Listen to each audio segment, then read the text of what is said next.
Number 9. Hegra. During the 1st century BC, an ancient group called the Nabateans established a bustling international trade hub in what is now northwestern Saudi Arabia. Known as Hegra or Madai Nasale, the city was built at the foot of a basaltic plateau in the Hijaz Mountains. The builders took advantage of the landscape, carving intricate structures out of massive boulders. With elements of Greek, Roman, and other styles of architecture, the buildings resemble those of Petra, the Nabatean kingdom's capital, and its only city that was larger than Hegra. Before they came to dominate the incense and spice trades throughout much of the Middle East and the Mediterranean, the Nabateans were desert-dwelling Bedouin nomads. By the 4th century BC, they had become exorbitantly wealthy through their trading activities. They subsequently established Petra and Hegra as their designated commercial headquarters, using their sophisticated knowledge of the landscape to develop a water system that enabled them to survive in the harsh, unforgiving climate. Much of Hegra's history was lost after the Romans annexed the Nabatean kingdom in 106 AD.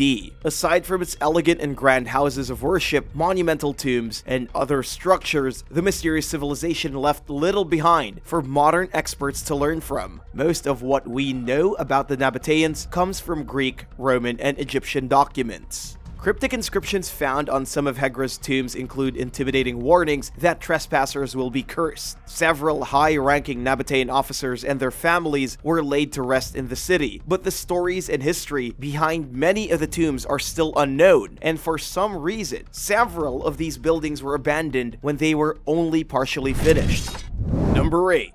Bagan.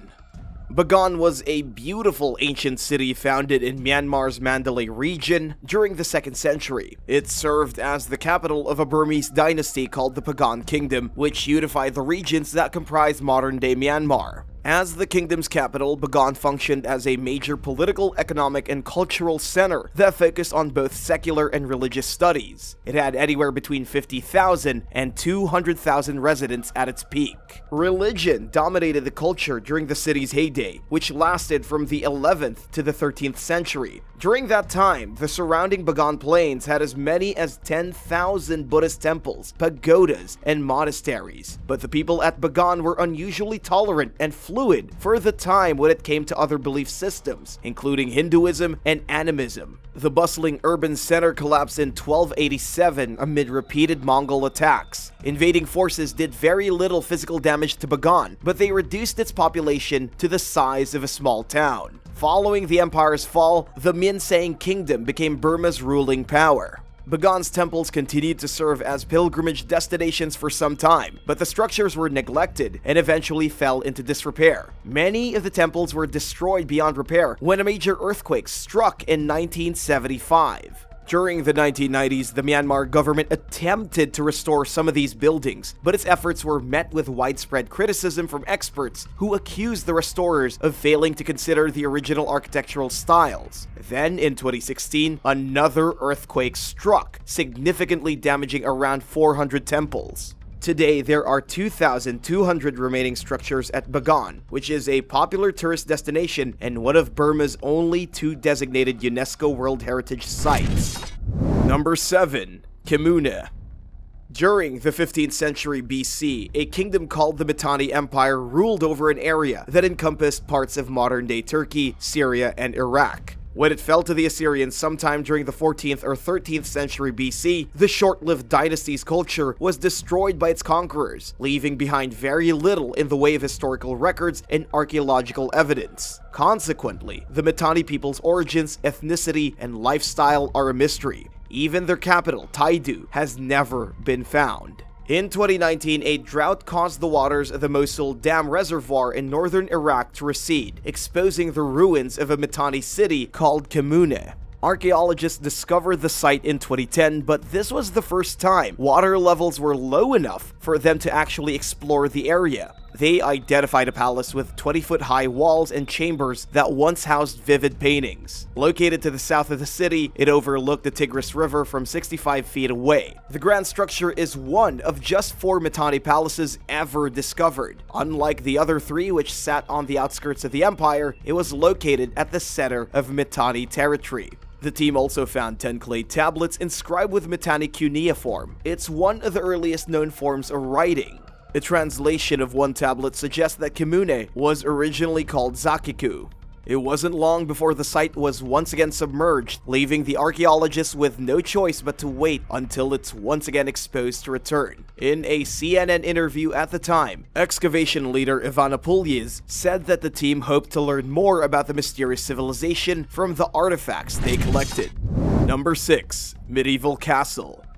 For decades, the owners of Salton Hall, an ancient manor in Shropshire, England, wondered why there was a strange mound in their backyard. Knowing the property's history of human occupation goes back thousands of years, Tim Ashton and his family suspected that it might contain valuable clues about the manor's past. Archaeologists finally excavated the mound this year and found the remains of what appears to be a medieval castle. They believe it dates back to the 13th century and have so far uncovered a sandstone wall and wet timber that may have once been part of a moat bridge. In addition to the structures, the team found a medieval pilgrim's badge shaped like a small cross, which may have featured a figure of Jesus Christ at some point. Christians wore these souvenirs as they traveled to Catholic holy places. A volunteer also found a 13th century vessel called an ampulla, which pilgrims used for carrying holy water and oil. Salton Hall was built during the 17th century, but wealthy members of society lived at the site as early as 1086 AD.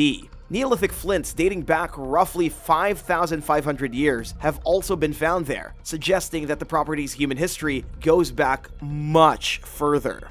Have you ever found anything cool buried on your property? Let me know in the comments below, and if you're liking this video, be sure to hit the thumbs up and subscribe buttons if you haven't already. Number 5. Bahargarh Fort.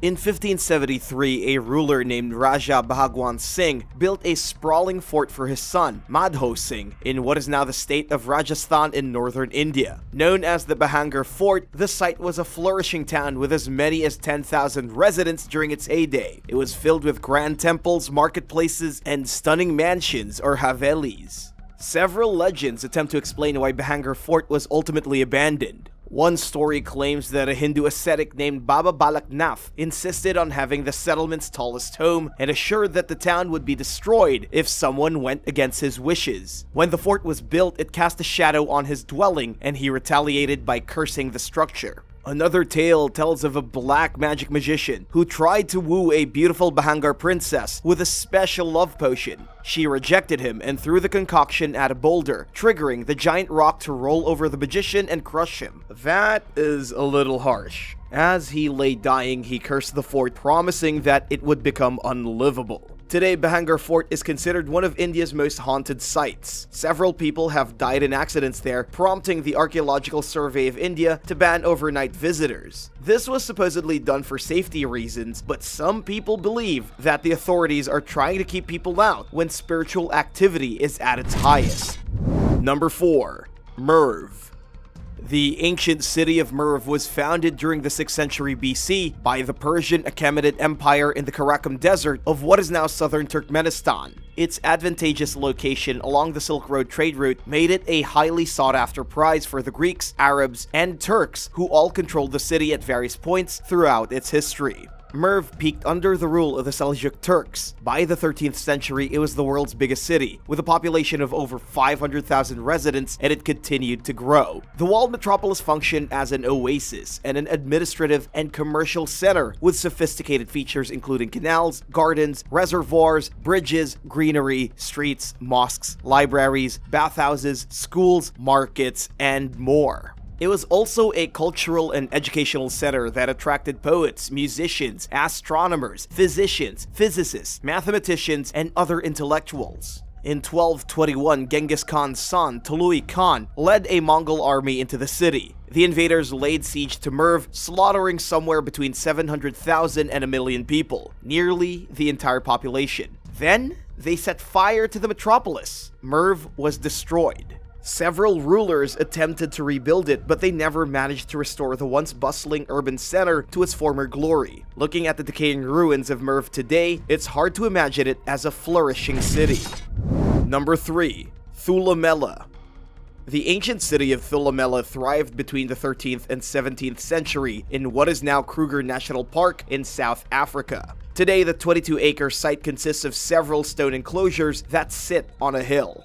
Thulamela's residents lived in what anthropologist Lynn Mescal described as a stratified society. Mescal believes that around 1,000 elites occupied the top of the hill, while around 2,000 members of other classes lived on the lower levels, although she admits that these numbers are purely speculative. Modern researchers named the city Thulamela. Nobody knows what its inhabitants actually called it. A park ranger rediscovered the settlement in 1983, and it was finally investigated during the 1990s after South Africa's racially divisive apartheid system ended.